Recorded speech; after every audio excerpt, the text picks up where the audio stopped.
Hello friends, आप Mukesh Goyal. I hope कि आप बहुत अच्छे हैं। और फ्रेंड्स, जो हम सबको इंतजार था कि यूजीसी नेट दिसंबर 2024 कब होगा, कब इसके फॉर्म आएंगे, ये सब बातें आ ही चुकी है। ठीक है, तो हम आज ये बात करेंगे, कंप्लीट इंफॉर्मेशन मैं शेयर करूंगा आपके पास कि क्या एलिजिबिलिटी है, क्या फी है ना। और एज लिमिट के बारे में बात करते हैं, है ना, जेआरएफ वगैरह के बारे में, मास्टर्स में कितने परसेंट होने चाहिए, कौन कौन से स्टूडेंट्स हैं जो ये एग्जाम दे सकते हैं, जो प्रीवियस ईयर्स में है वो दे सकते हैं कि नहीं, और बेसिकली क्या क्या डेट्स हैं एग्जाम भरने की, और क्या एग्जाम डेट है, ये सब बातें हमें आज करनी है। तो बहुत आराम से, और कैसे फॉर्म फिलअप करना है, हर एक बारे में बात करेंगे। तो बहुत शांति से सब चीज़ों को सुनना है, ठीक है, प्लीज़ आराम से सुनना। और इससे पहले कि हम डिस्कस करें, मैं आपको एक बात बता देता हूं कि अगर कोई स्टूडेंट चाह रहा है कि अब फटाफट एग्जाम आ ही गया है तो कंप्लीट पेपर 1 का रिवीजन कर लूं, पेपर 2 इन्वायरमेंट साइंस या पेपर 2 एजुकेशन को पढ़ लूं, तो हमारी वेबसाइट है www.swmg.in और मोबाइल एप्लीकेशन है SWMG। इस पे जाके आप इनरोल कर सकते हैं। और अगर कोई स्टूडेंट चाह रहा है कि जैसे पेपर 1 को फटाफट में रिवाइज करना है तो रिकॉर्डेड बैच भी ले सकता है वो, जिसमें कंप्लीट 10 की 10 यूनिट्स एक साथ मिल जाएगी उसको। तो फट जो यूनिट जब देख सकता है, जो स्पीड अप करके देखना चाहे, तो ये बहुत अच्छा बैच रहने वाला है। इसमें करंट की सब चीजें अवेलेबल है, ठीक है, लाइव प्लस रिकॉर्डेड भी है। पेपर 2 इन्वायरमेंटल साइंस एक साथ सारी यूनिट मिल जाएगी, जो यूनिट आपको देखनी है वो आप यूनिट देख सकते हैं। और हाँ, हम शॉर्टली ही इसका इन्वायरमेंट साइंस का एक लाइव क्रैश कोर्स भी लेके आने वाले हैं, अभी आपको इन्फॉर्म कर दिया जाएगा, ठीक है। और एक और बहुत बड़ी इंफॉर्मेशन ये है कि 24 को 24 तारीख को, है ना, एक वेबिनार है अपना यूजीसी नेट के बारे में। अगर आप उस वेबिनार में जुड़ना चाहते हैं, 24 तारीख को है, संडे को, सुबह 11:15 बजे। इसमें आप रजिस्टर कर सकते हैं, है ना, अपने आप को रजिस्टर करवा लें। और इसमें अपना कंप्लीट बात करेंगे यूजीसी नेट के बारे में, हर एक पहलू पे बात करेंगे कि सिलेक्शन ना होने का कारण क्या है, क्या इश्यूज आते हैं, सब चीज़ों के बारे में बात करना है और किस तरह से हमें स्ट्रेटेजी बनानी चाहिए। और पेपर 2 एक और हम यहाँ पे पढ़ते हैं, दैट इज एजुकेशन। अगर आप विलिंग है तो आप ज्वाइन कर सकते हैं, ठीक है। एक बार वेबसाइट का इंटरफेस दिखा देता हूँ आपको। ये वेबसाइट दिखेगी, ये कोर्सेज दिखेंगे आपको, ठीक है। पेपर 1 आपको 2 दिखेंगे, live plus recorded, only recorded. Paper 2 education, EVS, जो आप ज्वाइन करना चाहते हैं वो आप ज्वाइन कर सकते हैं। तो ऑल द वेरी बेस्ट। अब मैं बात करता हूँ अपने कंप्लीट दिसंबर एग्जाम के बारे में, कंप्लीट इंफॉर्मेशन, है ना, क्या क्या है। कोई कंफ्यूजन हो फिर भी आप कमेंट करके पूछ सकते हैं, ठीक है। चलो एक एक स्टेप के बारे में मैं बेसिकली बात करूंगा। तो सबसे पहले हम डेट्स के बारे में बात कर लेते हैं कि कौन कौन सी डेट है। तो देखो, आपका जो ऑनलाइन फॉर्म भरने का जो रजिस्ट्रेशन स्टार्ट हो चुका है एप्लीकेशन फॉर्म का, वो 19 नवंबर से, ठीक है। और कब तक है? 10 दिसंबर तक है। तो ये डेट है। और आपको हर बार पता ही है कि हमें कोई भी डेट, लास्ट डेट का इंतजार नहीं करना, क्योंकि कई बार क्या होता है कि वेबसाइट बिजी हो जाती है। तो आप जल्दी अपना फॉर्म फिलअप कर दें, प्लीज, रिक्वेस्ट है। और इसमें ये लास्ट डेट तक तो जाना ही नहीं है आपको, बेसिकली ये लास्ट डेट है, अगर फी भरने की लास्ट डेट है, ठीक है ना। और इसमें जनरल अनरिजर्व्ड की जो फी है फॉर्म भरने की, वो 1150 रुपए है, 1150। और जनरल ईडब्ल्यूएस है, ओबीसी नॉन क्रीमी लेयर है, उनका 600 है। और जो एससी है, एसटी है और पर्सन विद डिसेबिलिटी है, उसका 325 है, 325 रुपए, ये फॉर्म भरने की फीस है, ठीक है। ये आपको ये ध्यान रखना है। और अगर आपको कोई फॉर्म भरते टाइम कोई प्रॉब्लम हो जाती है, कोई मिस्टेक हो जाती है, वैसे तो आप बहुत आराम से फॉर्म भरना, प्लीज, आप लोगों से रिक्वेस्ट है। फिर भी कोई गलती हो जाती है तो करेक्शन करने के लिए विंडो ओपन होगी 12 दिसंबर और 13 दिसंबर को, तो आप वहां पे कर सकते हैं। और ये कह रहे हैं कि एग्जाम सेंटर आपको बता दिए जाएंगे, ठीक है। और एडमिट कार्ड तो फॉर्म वॉर्म भरेंगे बाद ही आएंगे। एग्जामिनेशन डेट कब से कब है? एग्जाम की डेट है 1 जनवरी 2025 से 19 जनवरी 2025। तो आपका एग्जाम कब होना है? जनवरी में एग्जाम होना है, 1 जनवरी 2025 से 19 जनवरी तक होना है। अभी सब्जेक्ट वाइज तो बाद में पता लगेगा, लेकिन ये आ गया। और ड्यूरेशन ऑफ एग्जामिनेशन वही रहेगा, 3 हार्स है, 180 मिनट का रहेगा। और इसमें पेपर 1 और पेपर 2 एक साथ होगा, बीच में किसी भी तरह का कोई ब्रेक नहीं होगा, इसमें लिखा हुआ है। 3 घंटे का ड्यूरेशन रहेगा, ठीक है ना। और एग्जाम कैसे होगा? सीबीटी बेस्ड होगा, आपको बता दूं, कंप्यूटर बेस्ड होगा, जैसे ऑनलाइन ही होगा, है ना, याद रखना, कंप्यूटर बेस्ड टेस्टिंग ही होगा, ठीक है। चलो, ये तो बेसिक इन्फॉर्मेशन तो बहुत ज़्यादा ज़रूरी है ना, कि क्या डेट्स वगैरह हैं, ये आपको ध्यान रखना है। उसके बाद हम बात करें कि आपको ऑनलाइन फॉर्म भरते टाइम कौन कौन से स्टेप्स को फॉलो करना है, प्लीज़ ये ध्यान रखें। सबसे पहले आप जब भी ऑनलाइन फॉर्म अपना अप्लाई करें, रजिस्ट्रेशन करें, तो अपनी खुद की ईमेल आईडी या मोबाइल नंबर दें, है ना, ठीक है, प्लीज़ ये ध्यान रखें। इसमें क्या है, कोई इन्फॉर्मेशन किसी और का दे देते हैं, कई बार हम कहीं बाहर से भरवा देते हैं तो वो अपना नंबर देते हैं तो बड़ी प्रॉब्लम आती है। तो आप रजिस्ट्रेशन अपनी ईमेल आईडी और मोबाइल नंबर से करवाएं, ठीक है। और उसके बाद जो एप्लीकेशन नंबर आपको मिला है उसको बिल्कुल नोट डाउन करके रखें साथ में, कि ये मेरा एप्लीकेशन नंबर है, ठीक है। और आपको रिसेंट का फोटोग्राफ चाहिए, है ना, वो भी कलर भी हो सकता है, ब्लैक एंड व्हाइट भी हो सकता है, विदाउट मास्क है, ठीक है, ये भी ध्यान रखना है। और कैंडिडेट का सिग्नेचर होगा, ठीक है। ये आपको बेसिक सी इन्फॉर्मेशन है, ये ध्यान रखना है। फॉर्म भरते टाइम प्लीज सारी बातों का ध्यान रखें। और अगर मैं बात करूं इसके बाद हर स्टेप जो बहुत इंपॉर्टेंट है, मैं सारा कंप्लीट आपको प्रोसेस नहीं बता रहा हूं, आपको जो बहुत इंपॉर्टेंट है वो बातें आपको मैं बता देता हूं, ठीक है। उसके बाद अगर हम बात करें, ये कैटेगरी 3 है, पिछली बार शामिल की गई थी, आपको पता है। कैटेगरी एक सबसे पहली कैटेगरी है जेआरएफ और असिस्टेंट प्रोफेसर के लिए, है ना, JRF and appointed as assistant professor. अगर ये कैटेगरी भरते हैं, तो अगर ये कैटेगरी आपकी क्वालिफाई हो जाती है, फर्स्ट कैटेगरी, तो आप जेआरएफ भी हैं, आपका नेट भी क्वालिफाई है, और पीएचडी एडमिशन के लिए भी आप एलिजिबल हैं, यानी आप तीनों चीजों के लिए एलिजिबल रहते हैं। और इसकी एज लिमिट के बारे में भी मैं बात करूंगा। कैटेगरी 2 है, ये सिर्फ आपके लिए है कि इसमें जेआरएफ नहीं है, इसमें बेसिकली असिस्टेंट प्रोफेसर यानी कि नेट के लिए एलिजिबल है और पीएचडी एडमिशन के लिए एलिजिबल है। और कैटेगरी 3 की बात करें तो इसमें पीएचडी ओनली आएगा, इसमें ना जेआरएफ का है ना ही असिस्टेंट प्रोफेसर या नेट का है, ओनली पीएचडी एडमिशन के लिए ये 3rd कैटेगरी रखी गई है। इनके बारे में भी कुछ इन्फॉर्मेशन मैं आपको बता देता हूँ। देखो, JRF qualified candidate are admitted into the PhD programme based. जो कैंडिडेट जेआरएफ हो जाएगा, ठीक है ना, जिस कैंडिडेट का जेआरएफ हो जाएगा वो पीएचडी में एडमिशन लेता है, तो बेसिकली इंटरव्यू भी होएगा। इसमें ये ध्यान रखना है, इंटरव्यू बेसिस पे होएगा, है ना, मान लो उसका कोई एग्जाम नहीं होगा, interview as per the UGC regulation, ठीक है, ये आपको ध्यान रखना है, इंटरव्यू होगा।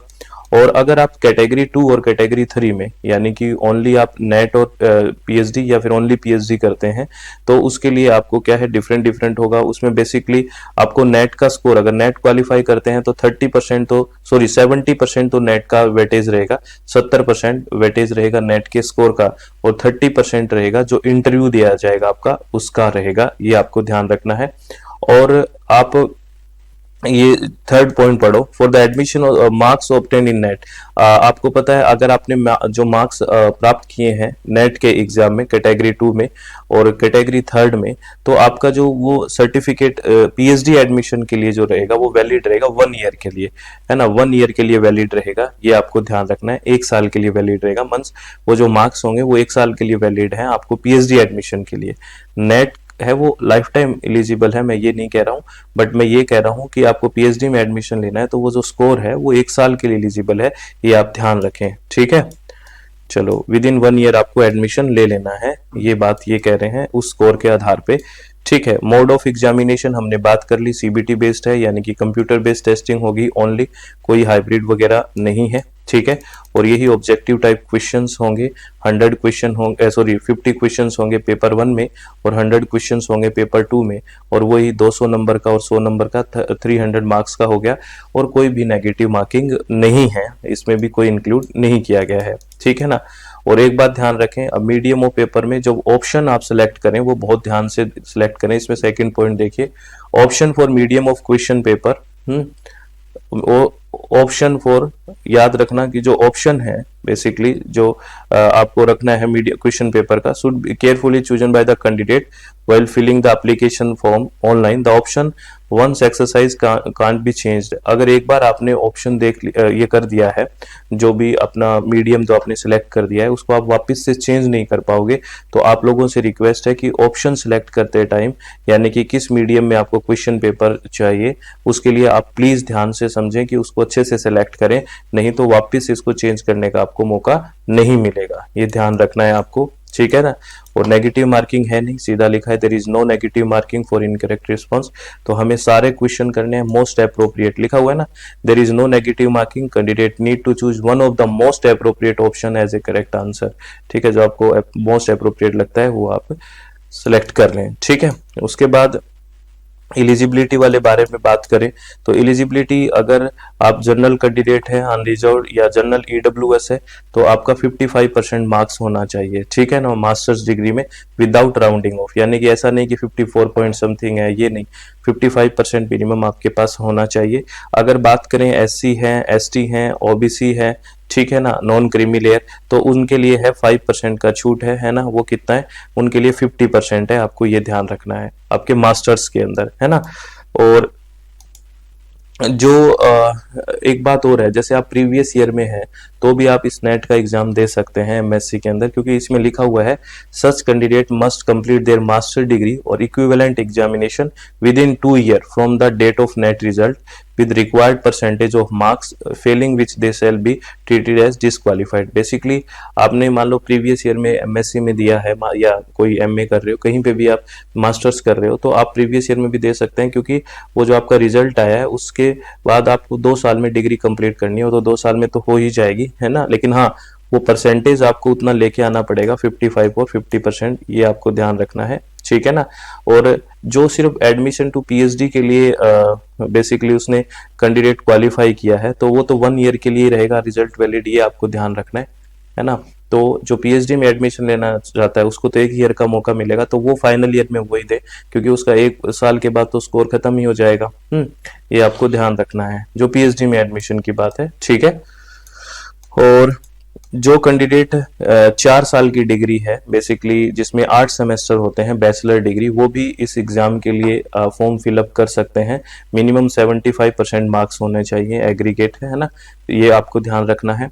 लेकिन हाँ, एक बात देखना, ये कैंडिडेट जो ये नेट एग्जाम दे सकते हैं 4 साल की डिग्री पे, वो पीएचडी के लिए भी एलिजिबल हैं, जेआरएफ के लिए भी और नेट के लिए भी। लेकिन ऐसे कैंडिडेट जो सिर्फ नेट क्वालिफाई कर दे और वो असिस्टेंट प्रोफेसर के लिए अभी एलिजिबल नहीं होंगे, उनको पीएचडी वगैरह सब करना ही होगा। ठीक है, जैसे मास्टर्स के बाद तो नेट करने के बाद आप एलिजिबल हो जाते हैं, लेकिन जो 4 साल की डिग्री है उसमें आपको ऐसे ही, आप ऐसे नहीं कि भी आपने 4 साल की डिग्री की नेट किया और असिस्टेंट प्रोफेसर के लिए एलिजिबल हो गए, नहीं, इसके लिए आप एलिजिबल हैं जेआरएफ के लिए, पीएचडी के लिए और नेट एग्जाम के लिए, उसके बाद आप एलिजिबल होंगे। ठीक है, ये सीधा मेंशन किया हुआ है, ये ध्यान रखना है।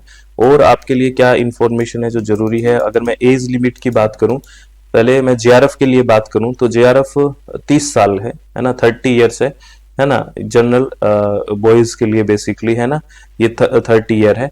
और 5 साल का रिलैक्सेशन दिया गया है किसको, ओबीसी, नॉन क्रीमी लेयर, ठीक है ना, और एससी, एसटी, पीडब्ल्यूडी यानी कि जो फिजिकली हैं, और थर्ड जेंडर और वुमेन एप्लीकेंट्स, यानी कि जो वुमेन एप्लीकेंट्स हैं उनके लिए OBC, non creamy layer, SC, ST, PWD और थर्ड जेंडर के लिए जो एज है वो कितनी है, 35 ईयर्स है।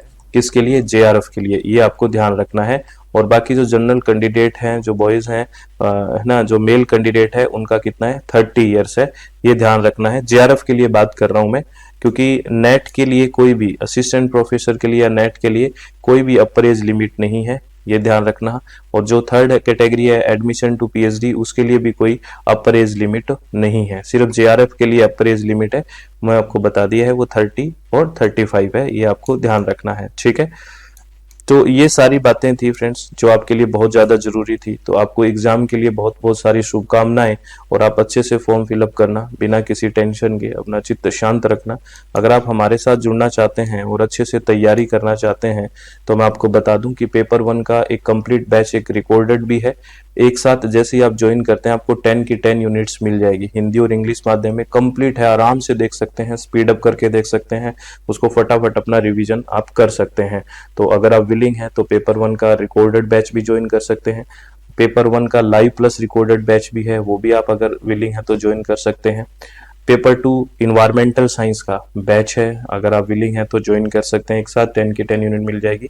और पेपर 2 एजुकेशन का। और एक इन्फॉर्मेशन है कि 24 नवंबर को संडे को हमारा एक वेबिनार हो रहा है, ठीक है। अपनी वेबसाइट पे जाओगे, वहां पे वेबिनार का एक ऑप्शन मिलेगा, ठीक है, वेबसाइट पे ही, तो वो आप रजिस्टर करवा सकते हो अपनी सीट। उस पर हम सारी इन्फॉर्मेशन और सारी वो बातें करेंगे कि कहाँ पे आपको हर्डल आ रहा है, कैसे आपका सिलेक्शन नहीं हो रहा, रीजन क्या है सिलेक्शन नहीं होने के पीछे, वो सारी बातें हम इसमें करने वाले हैं।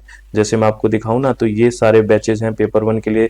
एक लाइव प्लस रिकॉर्डेड, ये देखो रिकॉर्डेड ओनली, ठीक है। फीस भी हमने बहुत ज्यादा नहीं रखी है। Paper 2 environment science, paper 2 education, combo package, और जो आप चाहो। और ये वेबिनार का ऑप्शन है यहाँ पे जैसे आप वेबिनार पे क्लिक करोगे ये मिल जाएगा, और आप यहाँ पे वेबिनार की अपनी सीट बुक करवा सकते हैं, ठीक है। तो ऑल द वेरी बेस्ट आप लोगों को एग्जाम के लिए, बहुत बहुत सारी शुभकामनाएं। और मैं आपको एक ही बात कहूंगा कि अपना चित्त आप शांत रखें, खुश रहें, किसी भी तरह की टेंशन आपको नहीं लेनी है। अब एग्जाम एकदम सर पे आ गया है, और अब तो डेट्स भी क्लियर हो गई है। अब आप ऐसे मत लग जाना कि मुझे अब एडमिट कार्ड की भी टेंशन है सर, वो भी तो टेंशन मैं ही लूंगा, इस तरह की बातें मत करना। प्लीज रिलैक्स होकर तैयारी करो, बहुत अच्छी तैयारी है। अब ज्यादा फोकस देना एकदम रिवीजन पे। किस पे है? रिवीजन पे। बिल्कुल आराम से शांति से रिवीजन करो। बहुत बहुत धन्यवाद। Thank you, thanks a lot friends, बहुत बहुत धन्यवाद सर।